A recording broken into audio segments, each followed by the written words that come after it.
그럼 지금부터 시작하겠습니다. 네, 안녕하세요. 지금부터 유튜브 과제 1회 촬영을 시작하겠습니다. 저희는 산업공학과 학부생 박효윤, 박건율입니다. 목차는 다음과 같습니다. 제가 먼저 1번을 설명드리고 효윤님께서 이어서 2번과 3번을 저한테 설명드리겠습니다. 먼저 RNN입니다. RNN은 주로 시계열 데이터를 처리하는 데 사용되는 모델입니다. RNN은 Recurrent Neural Network의 약자로 히든 레이어끼리 정보를 주고받는 모습을 X, H, Y로 단순화해서 오른쪽 그림과 같이 나타냈을 때 마치 히든 레이어가 순환하는 것처럼, 즉, 리커런트하게 보이기 때문에 붙여진 이름입니다. 이때 히든 레이어끼리 정보를 주고받는다는 것은 시간이 흐름에 따라 투입되는 인풋이 달라졌을 때에도 이전 인풋을 처리한 히든 레이어의 정보를 받아서 참고하겠다는 것을 뜻합니다. 그러므로 RNN의 효과성은 과거 은닉층으로부터 전달된 정보와 현재 은닉층의 처리 방식이 얼마나 유기적으로 작동하는지에 달렸다고 할 수 있겠습니다. 네, 이런 시계열 데이터 처리를 위한 RNN 모델의 인풋과 아웃풋 조합은 여러 가지 형태로 나타납니다. 우선 원투 매니의 경우 이미지를 입력하면 그 이미지를 표현하는 여러 가지 단어들을 뱉어내는 이미지 캡셔닝을 예시로 들 수 있고, 매니 투 매니의 경우 자동 번역과 대화 시스템, 즉 챗봇 등을 예로 들 수 있겠습니다. 또한 매니 투 원의 경우 텍스트 분류나 감성 분석 등이 여기에 해당되겠습니다. 이제 바닐라 RNN의 문제였던 Gradient Vanishing Problem, 즉 경사소실 문제에 대해 알려드리겠습니다. 경사소실이란 기계학습의 오차가 학습을 위해 역전파되는 과정에서 체인룰에 의해 여러 번의 미분을 거치면서 사라지는, 그리고 그로 인해 가장 앞단의 은닉층은 더 이상 학습이 불가능한 상황을 의미합니다. RNN의 경우 활성화 함수로 주로 하이퍼볼릭 탄젠트를 사용하는데, 이 하이퍼볼릭 탄젠트 함수는 언제나 마이너스 1에서 1 사이의 값을 갖고, 이를 미분하면 1 마이너스 하이퍼볼릭 탄젠트의 제곱이 되기 때문에 오차가 역전파될수록 언제나 0과 1 사이의 값이 거기에 곱해지게 되고 결국 0으로 수렴하게 됩니다.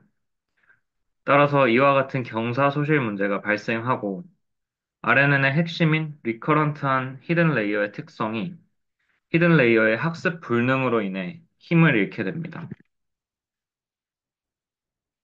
이러한 경사소실 문제를 해결하기 위해 등장한 모델이 바로 LSTM입니다. LSTM은 Long Short Term Memory의 약자로 이름에서부터 RNN의 장단기 기억을 모두 챙기겠다는 의미가 드러납니다. 슬라이드의 왼쪽 그림을 보시면 바닐라 RNN의 구조가 나와 있습니다. 바닐라 RNN의 경우 각 은닉층마다 오직 하이퍼볼릭 탄젠트 함수로 활성화된 후 다음 히든 레이어로 정보가 전달되는 모습이 보입니다. 이로 인해 경사소실 문제가 일어납니다. 그러나 LSTM은 이러한 문제를 하나의 은닉층 안에서 상호작용하는 4개의 레이어의 도입을 통해 해결했습니다. 그 4개의 레이어란 Cell State, Forget State, Input Gate, Output Gate를 뜻합니다. 그 중에서 가장 중요한 것은 Cell State입니다. Cell State를 통해 이전 히든 레이어의 정보를 잊지 말고 기억하자라는 것이 이 모델의 핵심이기 때문입니다. 셀 스테이트는 forget gate와 input gate의 작동을 통해 이전 히든 레이어를 통해 들어온 정보를 얼마나 기억할 것이고 또 지금 인풋으로부터 들어온 정보를 얼마나 반영할 것인지를 업데이트합니다. 이렇게 업데이트된 정보는 아웃풋 게이트를 통해 다음 히든 레이어로 전달됩니다. RNN의 문제를 해결하기 위해 LSTM이 등장했던 것처럼 LSTM의 문제를 지적하며 GRU라는 모델이 등장합니다. GRU는 Gated Recurrent Unit의 약자입니다. GRU가 지적한 LSTM의 문제점은 셀 스테이트가 불필요하다는 점이었습니다. GRU는 LSTM의 모델을 단순화하더라도 성능 차이가 미비하다는 것을 증명했습니다. GRU에는 별도의 셀 스테이트가 있는 대신 forget gate와 input gate를 update gate라는 이름으로 결합시켰습니다. 그리고 reset gate를 통해 update gate의 업데이트 정도를 결정하도록 했습니다. 이 외에도 RNN의 다양한 변형된 버전들이 있습니다. 바이디렉셔널 RNN과 딥 바이디렉셔널 RNN이 대표적인 예시입니다. 바이디렉셔널 RNN은 정보의 입력을 시간의 순방향과 역방향 관점에서 한 번에 처리합니다. 즉, 히든 레이어의 흐름을 시간 순으로 한 번 학습시키고 시간 역순으로 한 번 더 학습시켜서 학습 성능을 높이는 것입니다. 당연히 성능은 좋아지겠지만 그만큼 비용도 많이 소요될 것입니다. 또 한편 딥 바이디렉셔널 RNN은 바닐라 RNN 히든 레이어의 층을 여러 겹 쌓은 모델입니다. 원래부터 히든 레이어가 여러 개 있었던 것 아니냐라고 생각하실 수 있겠지만 그렇지 않습니다. 원래는 그림에서 하나의 히든 레이어가 시간의 순서대로 여러 번 반복되어 표시된 것이고 딥 바이디렉셔널 RNN이 주장한 것은 횡단면으로 RNN 모델을 잘랐을 때 한 시점에서 여러 개의 히든 레이어를 쌓자는 것이었습니다. 물론 이 모델도 바이디렉셔널이므로 정방향과 역방향의 학습을 모두 수행합니다. 이제 RNN의 중요한 개념인 어텐션에 관하여 보겠습니다. 어텐션은 LSTM과 마찬가지로 장기 기억을 잃지 말자는 취지에서 등장한 것으로 보입니다. 어텐션이라는 단어의 의미에서 짐작할 수 있듯이 어텐션을 통해서 RNN이 마지막 아웃풋인 Y를 배출하기 전에 다시 한번 그 전까지의 모든 히든 레이어의 정보를 고려합니다. 어텐션이 구체적으로 어떻게 작동하는지에 관하여 보겠습니다. 우선 스코어를 계산합니다. 스코어는 그림에서 마지막 히든 레이어인 H 스타와 이 H 스타와 이전까지 모든 히든 레이어 사이의 내적을 의미합니다. 스코어를 계산하는 가장 간단한 방법은 내적이지만 그 외에도 실험자의 재량에 따라 다양한 방법을 사용할 수 있겠습니다. 스코어를 구한 뒤에는 알파 값을 구합니다. 알파 값이란 i번째 히든 스테이트 벡터가 컨텍스트 벡터의 생성에 기여하는 비중을 의미합니다. 여기서 컨텍스트 벡터란 이전까지의 히든 레이어들의 정보를 일괄적으로 반영하기 위해 도입된 맥락 벡터를 의미합니다. 알파 값은 얼라인이라는 함수를 통해 결정되는데 이는 스코어를 지수 함수에 넣고 그 합계로 나눠서 계산됩니다. 이렇게 알파 값이 계산되면 각 단계의 알파 값과 히든 스테이트 벡터 간의 곱을 합하여 컨텍스트 벡터가 최종적으로 결정됩니다. 이렇게 결정된 컨텍스트 벡터는 H 스타와 컨캣되어 가중치를 씌운 다음에 활성화 함수 하이퍼볼릭 탄젠트를 거쳐서 H 틸다로 도출됩니다. 이제 마지막으로 H 틸다에 가중치를 곱한 뒤 소프트맥스 함수를 씌워서 어, Y의 확률 값이 계산되고 이제 가장 높은 확률을 갖는 Y를 최종 결과로 도출하겠습니다. 여기까지 RNN에 대한 설명을 마치겠습니다. 다음은 시퀀스 투 시퀀스 러닝에 관하여 보겠습니다. 이 모델의 핵심은 시퀀스, 즉 단어의 조합을 인풋으로 넣으면 아웃풋으로 똑같이 시퀀스를 뱉어낸다는 것에 있습니다. 이 모델 구조의 핵심에는 인코더와 디코더가 있습니다. 따라서 이 모델을 간략히 설명하면 인코더가 인풋을 바탕으로 컨텍스트 벡터를 생성하면 디코더는 그것을 받아서 아웃풋을 생성하는 모델이라고 할 수 있겠습니다. 방금 전까지 설명한 RNN 모델은 용어를 사용하진 않았지만 대표적인 인코더, 디코더 구조를 갖는 모델이라고 할 수 있겠습니다. 다음은 시퀀스 투 시퀀스 모델에서의 어텐션에 관하여 보겠습니다.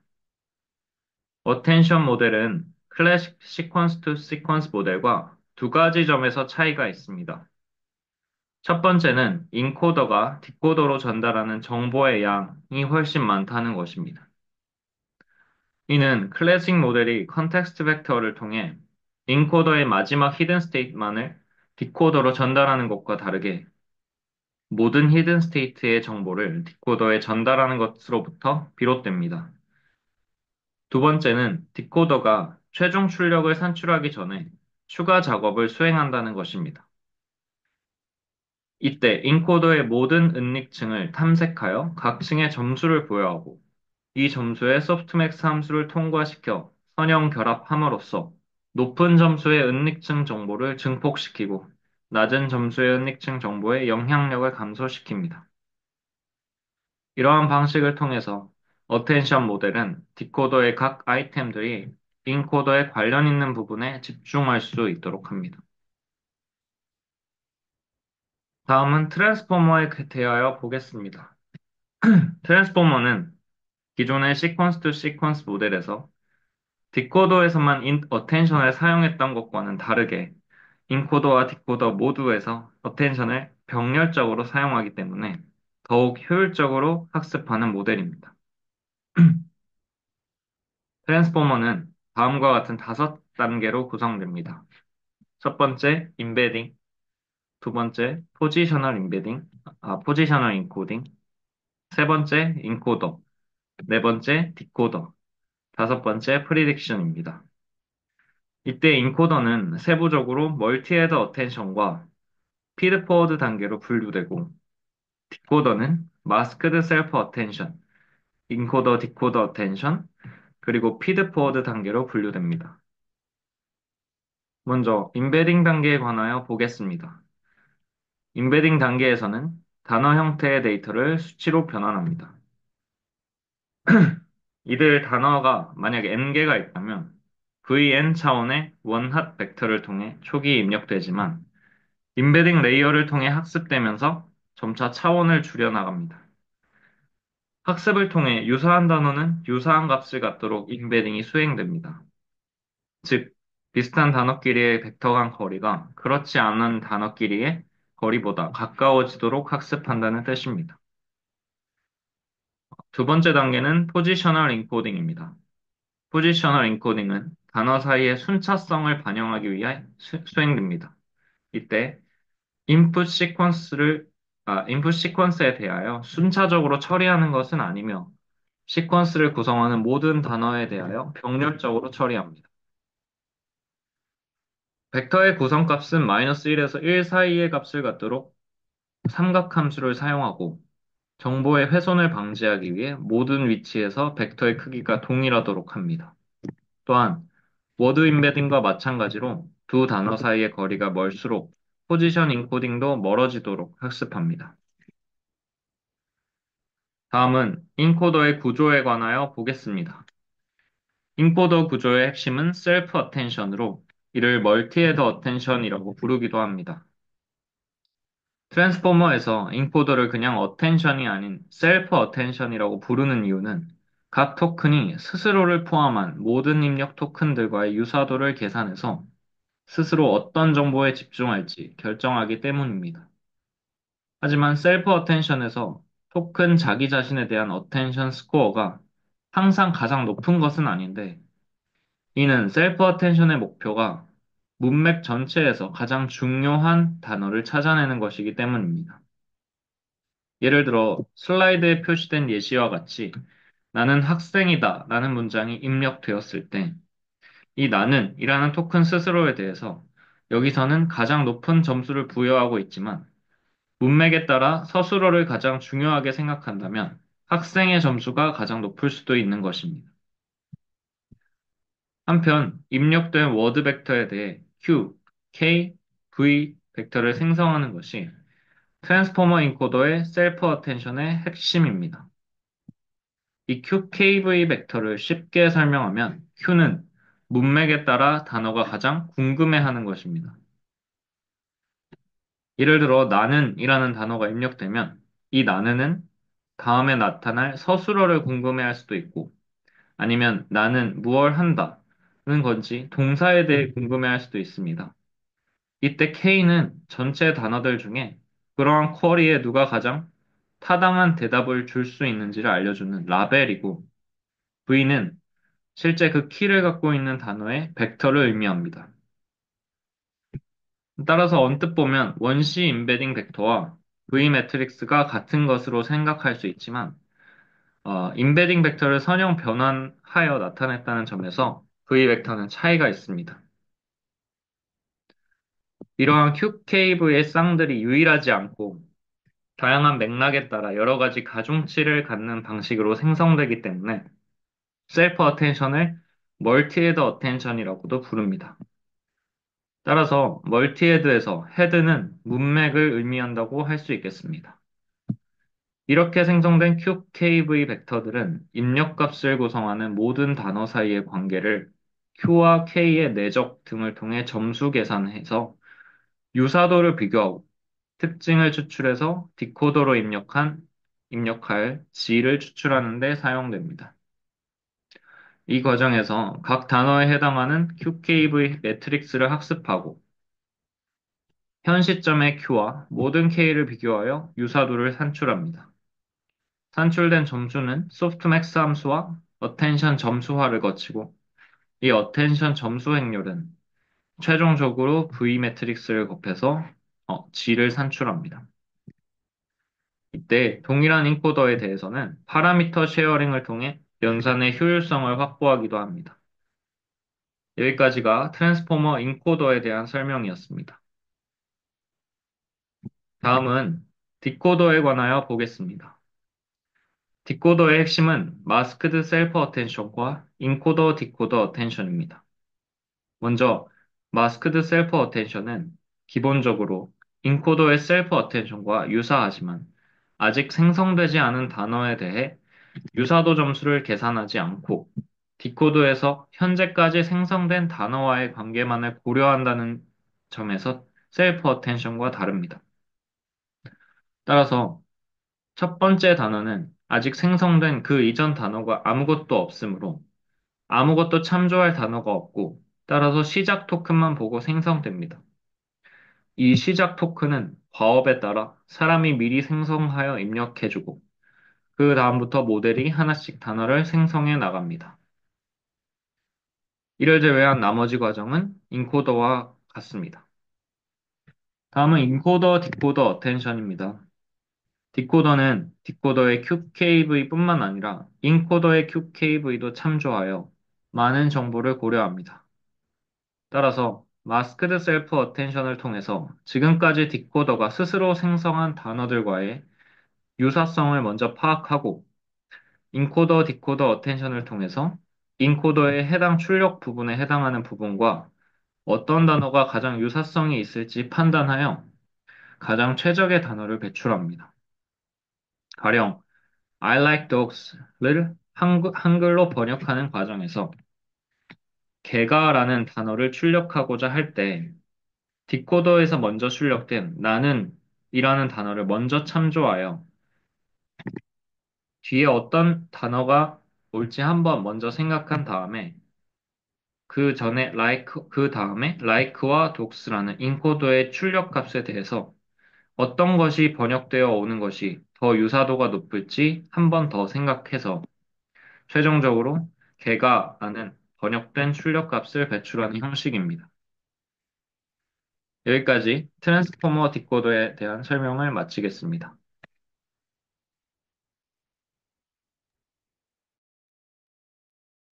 잠깐만 일시 중지해 주시고 제가 바로 화면 공유 넘길게요.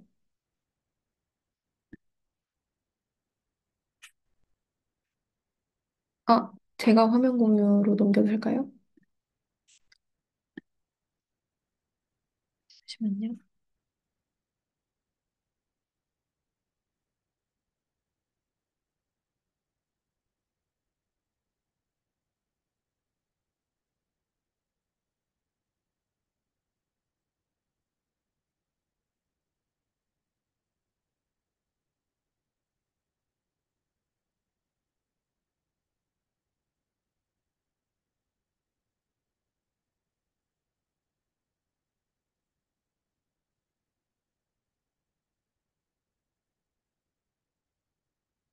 이렇게 하면은 어떻게 보면 되나요?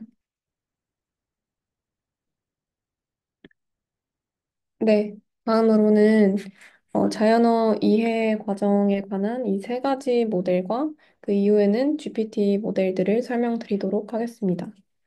먼저 이 배경 순서는 엘모 이후에 GPT-1이 생성이 되고 그 다음에 버트 모델로 이어지는데요. 엘모 같은 경우에 처음에 이렇게 양방향으로 문맥에 의한 단어를 학습하는 데 있어서 의의가 있었던 모델이고 GPT 같은 경우에는 단방향이지만 생성형으로서의 모델이 되었었고 버트 같은 경우에는 이 양방향을 동시에 병렬적으로 처리하는 그러한 모델이고 이 세 가지의 임베딩 모델을 비교를 했었을 때는 이제 바이디렉셔널 LSTM 그리고 트랜스포머에서 디코더만을 사용하는 GPT-1 그리고 트랜스포머에서의 인코더만을 사용하는 버트 모델이라고 볼 수가 있습니다. 그러하고 이 파라미터 수는 점차 시간이 가면서 조금 더 이렇게 나간 그러한 형태를 보이고 있고 각각의 의의가 먼저 문맥 기반으로 이전에는 정적 임베딩만을 활용을 했다면 문맥 기반에서 동적 임베딩을 수행을 하게 된다거나 그리고 트랜스포머 기반으로 언어 생성을 하는 사전 학습을 하게 되는 그러한 패러다임을 전환을 시키게 된다거나 문장 이해 중심의 사전 학습으로 성능을 혁신을 한다던가 하는 그러한 의의를 각각 가지고 있습니다. 그래서 엘모를 좀 더 자세하게 보게 되면 그 특정 단어나 이러한 인베딩을 할 때 좋은 리프레젠테이션이 뭘까라는 질문에서 시작을 하면 단어의 복잡한 용법이나 똑같은 단어라도 그 문맥상에서 활용되는 다양한 경우를 고려를 할 수 있게 되는 게 좋은 리프레젠테이션이라고 할 수 있는데 가령 이 예시에서도 이 엘모한테 물어보는 그 스틱이라는 단어에 대해서 어떻게 임베딩을 할 수 있냐고 물어본다면 이 스틱이라는 단어가 쓸 수 있는 경우의 수가 여러 가지이니까 이 문맥을 보고 판단을 해야 한다는 그러한 엘모의 답변에 의한 그러한 동적 임베딩이 등장하는 게 됩니다. 그래서 모든 입력 시퀀스를 활용을 해서 임베딩을 생성을 하게 되는데 그러면 어떻게 문맥 정보를 반영을 하게 되나 했었을 때 이 LSTM의 순방향과 역방향을 둘 다 고려를 해서 마지막에 컨캐트네이션을 사용을 하는 방식으로 이 모든 입력 시퀀스를 활용한다고 보면 되겠습니다. 좀 더 자세하게는 이 히든 레이어의 정보를 가지고 오는 것인데 히든 레이어를 이 레이어 가중치를 활용을 해서 얘네들을 선형 결합을 하고 마지막에 이러한 웨이티드 된 벡터를 만들어내는 것인데 이 로그 의도 함수를 최대화하는데 순방향과 양방향을 둘 다 더한 방식의 로그 의도를 최대화시키고 첫 번째로는 입력 임베딩을 통한 포워드 레이어와 백워드 레이어를 구하게 되면은 이걸 가지고 이 태스크에 대한 가중치와 레이어 가중치를 추가로 학습하게 되어서 엘모 임베딩이 생성이 됩니다. 그래서 이 엘모가 가지고 있는 의의는 문맥에 맞는 단어에 대한 이해도를 증가를 시키고 이에 따른 좋은 리프레젠테이션을 기반으로 파인 튜닝 후에 태스크에 적용하는 모델의 처음으로서의 그러한 시초로서의 의의가 있습니다. 그 다음에 이 버트가 나오기 전에 GPT-1이 나오게 되는데 GPT-1의 가장 큰 의의는 트랜스퍼 러닝, 그러니까 사전 학습으로 자연어 이해를 먼저 한 후에 파인 튜닝으로 태스크에 맞게 조정을 함으로써 문제를 풀어나가는 요러한 구조에 대한 등장이라고 할 수 있겠는데요. 그래서 사전 학습을 할 때는 라벨드가 되지 않은 텍스트 데이터를 쓰고 이후에 어떤 태스크를 수행하냐에 따라서 파인 튜닝을 진행함으로써 이렇게 좀 더 선명해지게 문제를 풀게 되는 그러한 형태라고 봐주시면 됩니다.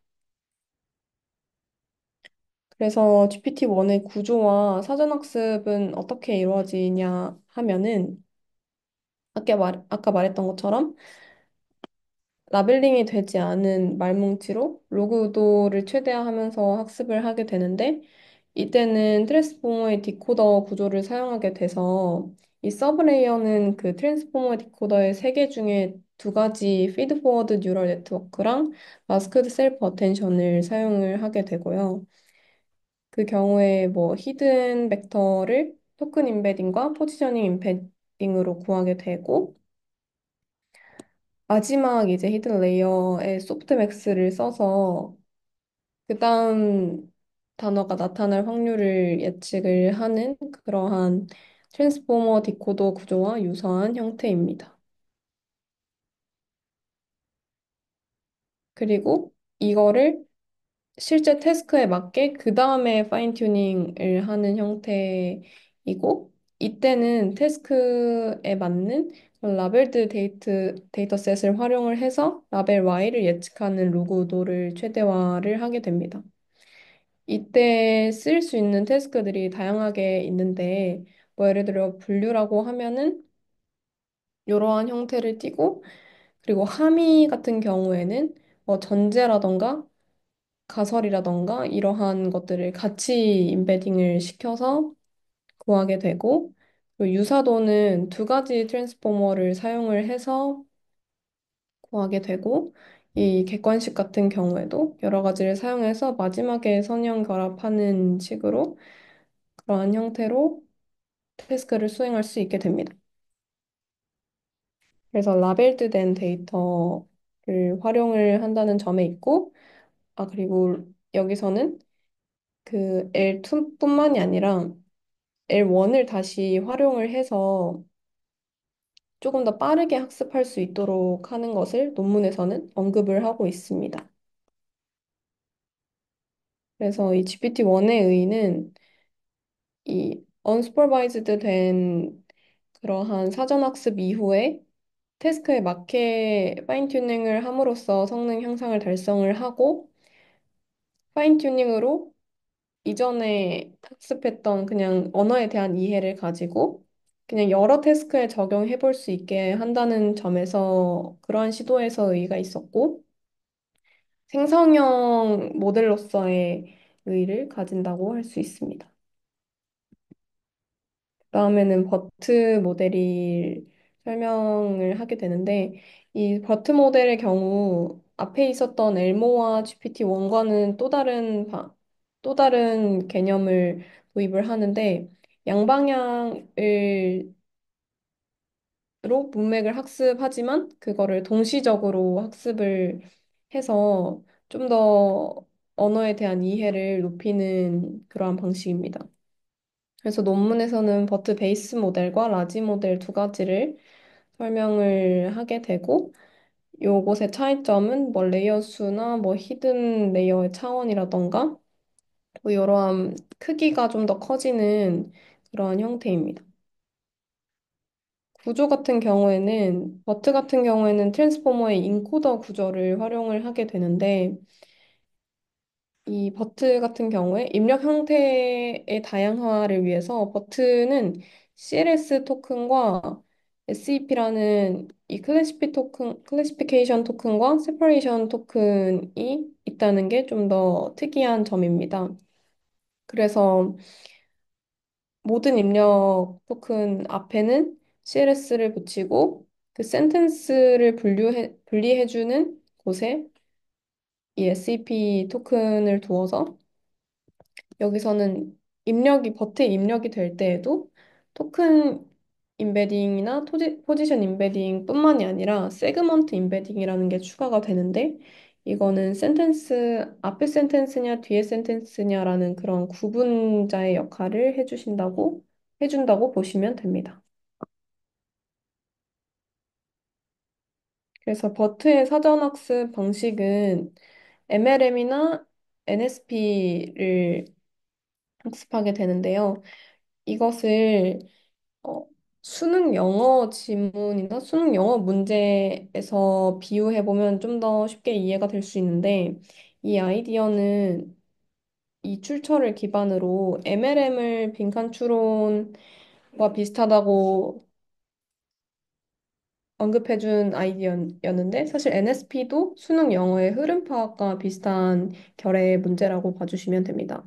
뭐 예를 들어서 MLM 같은 경우에는 마스킹해서 학습을 하게 되는 건데, 수능 영어 지문에도 이렇게 빈칸을 뚫어놓고 이 앞에 단어들과 앞에 문장과 뒤에 문장들을 활용을 해서 이 빈칸에 대한 추론을 이어나가고 그러한 방식으로 버트도 학습을 하게 된다고 봐주시면 되고 NSP 같은 경우에는 이전 문장을 보고 이후 문장이 이게 올바른 문장인가, 이 문장이 와도 되는가 아닌가에 대한 true, false 문제라고 봐주시면 될 것 같아서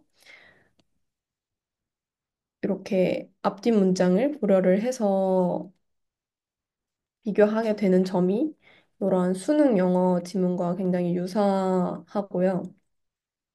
그래서 좀 더 MLM에 대해서 자세하게 말씀을 드리면 입력 토큰의 15%가량을 이렇게 마스킹을 해서 동시에 양방향을 학습을 하게 되는데 처음에 그 엘모 설명드렸을 때 말씀드린 그 문장에서도 스틱이 여기 쓰이면서 중간에 요 improvisation이라는 단어를 유추하기 위해서는 앞뒤 맥락이 중요하다고 판단이 될 수가 있어요. 그래서 여기를 마스킹함으로써 이 앞뒤 문맥을 동시적으로 학습을 해서 이 단어를 예측을 하는 방식으로 학습이 됩니다.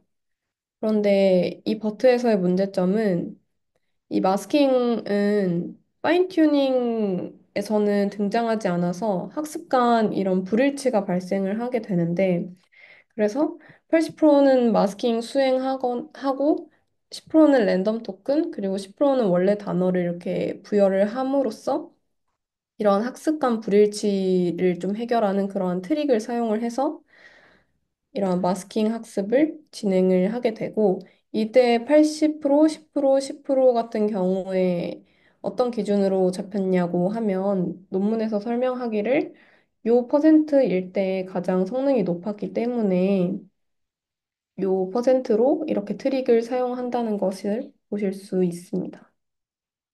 NSP 같은 경우에는 두 문장 사이의 관계를 잘 이해해야 하는 경우가 있는데, 뭐 예를 들어 퀘스천 앤서링 문제라던가, 이때에는 그 앞뒷 문장이 이 관계가 있는지 없는지를 이해해야 하는 경우이기 때문에 수능 영어 지문에 빗대어 봐도 이렇게 1번과 2번, 저희가 문제를 풀 때 1번과 2번이 앞뒤로 와도 어색함이 없는지에 대한 저희가 인간이 추론을 하는 것처럼 얘네도 이렇게 넣어주게 되면 이게 이지 넥스트로 와도 되는 것인지 아닌지에 대해서 추론을 하게 되는 그러한 형태로 학습을 하게 됩니다. 그래서 이 버트 모델의 의의는 사전 학습과 파인 튜닝을 하는 그러한 형태를 정착했다고 봐주시면 되고, 그러므로 인해서 성능이 향상이 되고, 맥락 이해가 더 높아졌다라고 봐주시면 되고, 그래서 버트가 이전 모델보다는 모델 크기가 커지는 것을 보실 수 있고, 나중에 이 버트를 뭐 경량화하게 된다거나, 다양한 경량화의 시도가 있을 수 있음을 그러한 흐름을 보여주는 것입니다. 그 이후에는 GPT-1이 아까 버트 전에 나왔는데, 이 생성형이 계속해서 발전하게 된 그 흐름을 이어서는 설명을 드릴 예정입니다. GPT-1 같은 경우에도 생성형으로서의 의미가 있었지만 사실 성능이 그에 비해 미달해서 큰 주목을 받지는 못했었는데 이후에 이렇게 다양한 모델들이 발전을 하게 되면서 오늘날의 GPT-4나 이런 것들이 나온 것인데 발전해 나가는 그 단계에서 학습 데이터가 커진 것은 물론이고, 뭐 파라미터도 굉장히 큰 발전이 있었던 시기가 또 있었고, 학습 방식도 점차 발전을 해 나가면서, 아까 말씀드린 GPT-1 같은 경우에는 파인 튜닝을 지원을 무조건 해야 했는데, 태스크에 맞게 하기 위해서 GPT-2나 뭐 이렇게 3나 이렇게 가면서는 프롬프팅이나 뭐 다른 것들을 활용하면서 사용자의 그러한 요구를 받아서 그것과 얼라인하게 되는 그러한 흐름입니다. GPT-2 같은 경우에는 그래서 GPT-1과 비교했을 때 모델의 크기를 늘린 형태이고 여전히 버트와 비교되는 점은 이 어터 리그레시브한 모델이라는 건데 하나의 입력이 주어졌을 때 다음 토큰을 예측을 하고 그 예측된 토큰이 포함된 입력을 다시 구성해서 다음 토큰을 또 예측하게 되는 그러한 모델 형태이고 이 커절 랭귀지 모델 같은 경우에는 그 양방향이 아니라 단방향으로 뒤에 올 단어들이나 이런 것들을 예측하는 방식인데 GPT-1은 파인 튜닝이 꼭 필수적이었는데 GPT-2 같은 경우에는 뭐 프롬프트만으로도 해결을 할 수 있게 한다던가 이런 점에서 변화가 조금씩 있었고 GPT-3 같은 경우에는 모델의 파라미터 수가 굉장히 크게 대폭 상승을 했고 GPT-3가 주목할 만한 점은 메타러닝을 제시했다는 점인데, 메타러닝 같은 경우에는 이전에 GPT-1, 2 같은 경우에는 파인 튜닝을 위해서는 여전히 태스크에 대한 데이터셋이 필요로 됐는데, 사실 저희는 뭔가 언어를 이해하고 그럴 때에 뭔가 슈퍼바이스드한 태스크 데이터셋을 필요로 하지는 않는 그런 추론 과정을 지니고 있는 것처럼 GPT도 학습 과정에서 문제 해결할 역량을 그냥 기를 수는 없을까? 우리가 뭔가 라벨드된 데이터가 아니더라도 학습 과정에서 얘네가 문제를 해결할 수 있는 역량을 기르도록 설계하자라는 그러한 의의가 담겼고, 그래서 다양한 태스크를 그냥 퓨샷, 제로샷, 원샷 형태로도 해결을 하게 됩니다.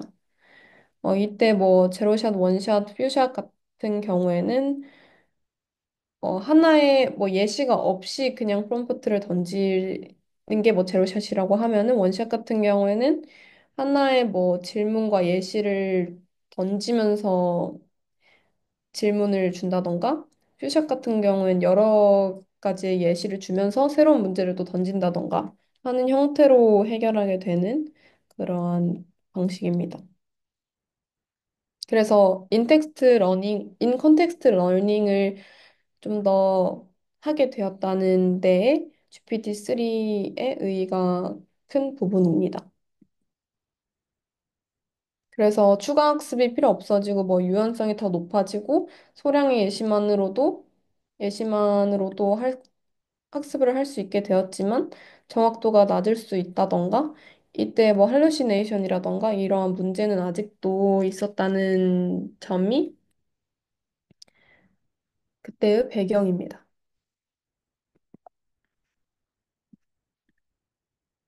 그래서 이후에 인스트럭터 GPT 같은 경우에는 GPT-3의 아직까지의 문제점이 그 얘네가 특정 입력 시퀀스의 다음 단어를 예측하는 방식일 때 실제 사용자와 얼라인이 되지 않는다는 문제가 있는데 그렇게 해서 프롬프트 엔지니어링에 대한 중요성이 대두가 되고 그래서 RLHF라는 강화 학습과 비슷한 이러한 패러다임이 제한이 되는데 인간이 제공하는 프롬프트와 이러한 응답을 데이터로 사용을 함으로 인해서 인간이 좀 더 개입을 해서 동일 프롬프트에 대해서 뭐 모델 생성 응답을 사람이 평가를 하게 되고 그래서 GPT-3에 비해서는 사용자의 그러한 인스트럭션 수행력이 높아지는 그러한 형태로 인간이 좀 더 개입을 하게 되는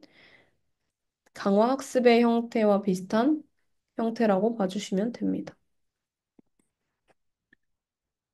그래서 GPT-4까지는 뭐 모델이나 이런 게 공개가 되거나 그러진 않았지만 인스트럭트 GPT 기반의 세이프티가 더 강조된 버전이면서 이제 멀티모달, 그러니까 텍스트뿐만 아니고 이미지나 이런 것들을 이용해서 입력되는 것들을 처리를 할 수 있게 되고 더욱더 성능이 높아진 그러한 발전된 형태라고 이해해 주시면 되겠습니다. 네, 여기까지 하겠습니다. 감사합니다.